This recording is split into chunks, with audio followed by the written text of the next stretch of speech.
Welcome to the Purge. Kick it.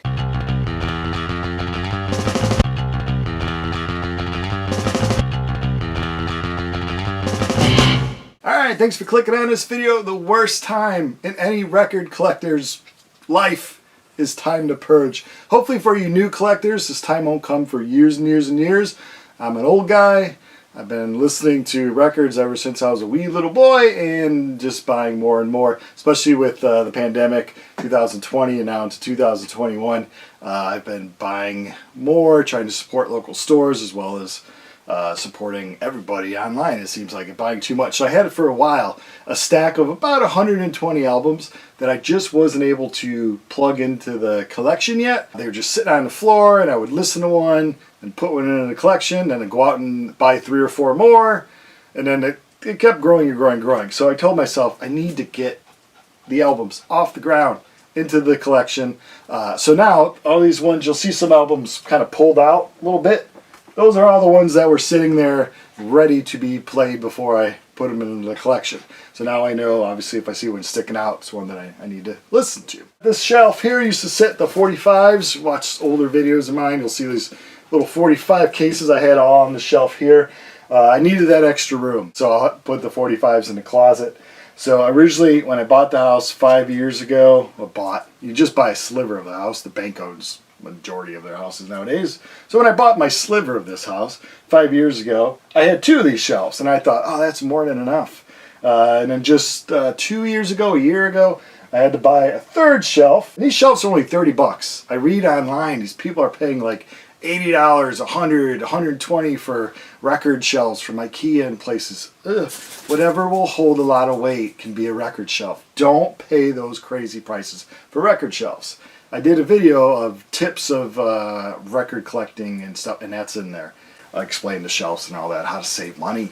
So anyway, I was able to plug all the other ones in here, but I still needed some more room. I found it was just hard to look through things. Everything was cramped. I hate when I'm at a store and everything is cramped. I wanted a little more air for these things to breathe. So I needed to purge. My idea for the purge was pretty simple. Now I have about 2,300 albums. So obviously I can't play them all, because if I played one a day, that's still, So is this a record that I would have played 4 or 5 years ago? Have I played it?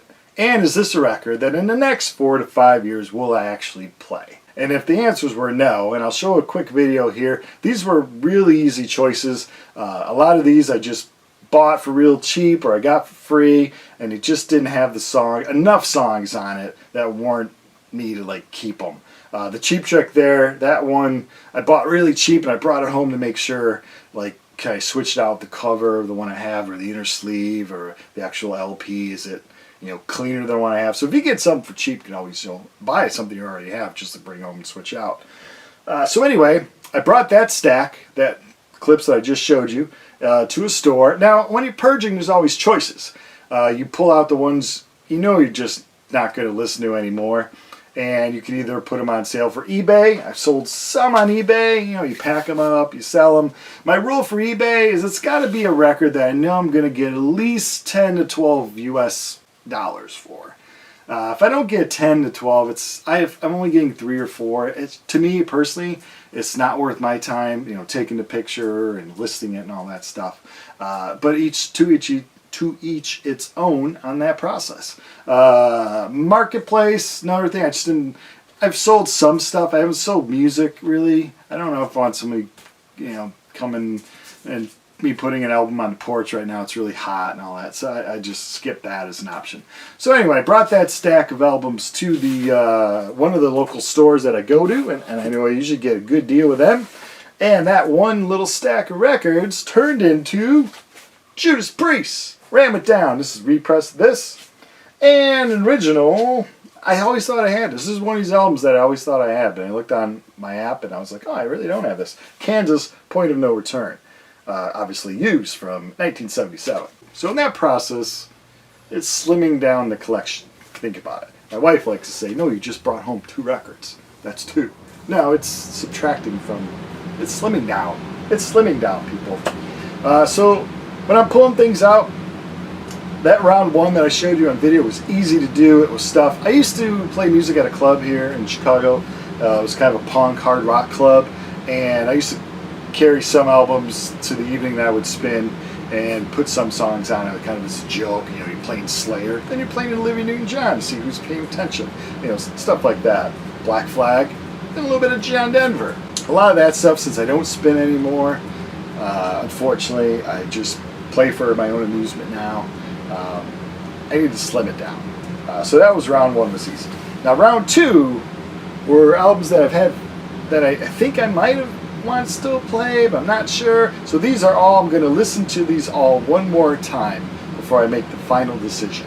And it breaks down to stuff that maybe I'm not too interested in anymore, stuff that's from a group that I really like, but this particular album isn't one that is the best, or stuff that's right now, because vinyl is hot, stuff that is worth a lot, that I could get a lot, so I could sell one album and be able to buy a lot more. But in purging, that's not the ideal situation. You want to take a lot, so I want to eventually take this stack and maybe come home with like 3 or 4 albums that I want. So the idea of the purge, if you're still with me here, I'll take you through this stack and take you through my thought process, and maybe it'll help you someday to purge. Now again, hopefully all you young collectors won't have to purge for a very, very, very long time. As you get older, or say if you move from a big apartment into a studio apartment, you got to move back in with folks, whatever situations life brings, you may have to downsize. So I'll take you through the process of how I purge these. This one was pretty easy. I love Nat King Cole, love his voice.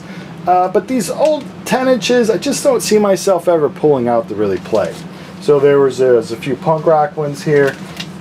I'm just going to try to probably bring one into the store that's not worth too much, and maybe put the other 2 on eBay. Tilt, punk rock band from California, I love them. However, this is an example of their other release I have it on CD. It's my favorite from them. This one I'll have to spin it through to see how many of these songs I really like, and if it justifies me keeping it or not in the collection.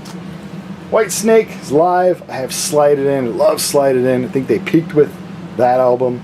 Of course, all their hits came on that one after that, self-titled Whitesnake after that, but I'll just have to play this live one and see if it's really something I want. Suzanne Vega, got it because of Luca. This is a perfect example of a one-hit wonder, but I'm actually going to enjoy the whole album.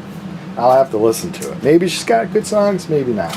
This one, I was trying to buy every heavy metal album ever for a long time. Now I realize I don't need to own every heavy metal album ever. Tattoo, Blood Red, I got it for a cheap price, so I have to keep in mind if we're going to resell it, or since I got it for so cheap and it's not really worth that much, I just keep it. But it is eating up space, so kind of leaning towards probably getting rid of it. Stryper, Jesus loves them, why can't I? I love their first album. The pop harmonies and that heavy metal music sat really nice, but do I need to own everything from Stryper? Probably not, so I'm going to listen to those again. Billy Squier, love Billy Squier. In the Dark by Billy Squier is probably one of the best rock records ever. But do I need every Billy Squier? He was in a band called Piper. I have their stuff. That's really good. This is one of his later solo albums. Not really that late. It's, what do we got here? 1986, so after his big heyday, but I'll check it out and see if I need it or not. Soundgarden, love Soundgarden. I like their second one a lot. This Screaming Life EP, it's just always hasn't been my favorite of theirs, so I don't know. People love Soundgarden. A lot of kids today love the Soundgarden, so I may put that on eBay. Jerry Rafferty, again, everyone knows that other song from the other album. I'll have to listen to this through to see if I really like it. Mentors, as I get older, get a little more mature. Maybe I have a CD of theirs. I think that's probably all I'll need of theirs. So this is an example of something that I really liked at once, and now I'm kind of just grown out of having a need to find all of the Mentor stuff. Jared Way, singer for My Chemical Romance. Love My Chemical Romance, but I just don't think I fell in love with this solo album. So again, this is something that's kind of increasing in value, that if you're going to sell now, if you're going to sell now is a good time. New Edition, I have their album with the song on it. I really don't need the single. That's why I purged that one. Jason Newsted, I liked this, I think, when I first played it, and to be honest, I haven't played it since. So I picked this one out just to play it and see if I still really like it or not, because again, right now is the time to sell vinyl. Boston, I have the original. I don't need the Walmart version. I was going to have 2 versions of it because it's such a great record. But really, as much as I'm going to play it, once a year maybe. I don't, and I have it on CD too, so I really don't need to have two versions of it. GTR, again, band that, you know, if I was trying to have a world's largest collection, no problem, but is there really enough songs on here that I'm going to really enjoy to, you know, to keep around? I don't know. Have to listen to that one. Heaven, same thing. Of to collect all the hard rock, heavy metal, but get to a point you can't own everything. And really, how much time are you going to spend listening to albums from here till when I'm dirt? You know, I got to be selective. Can't listen to everything.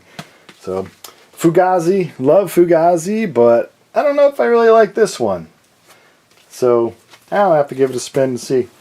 King's X, again, a few songs on this I really like. I don't know if I like the whole album. Again, falls under the category. If you're going to sell it now. Sell now is a great time to sell vinyl. Demals, every time I do a purge, I pick this one out, then I put it back.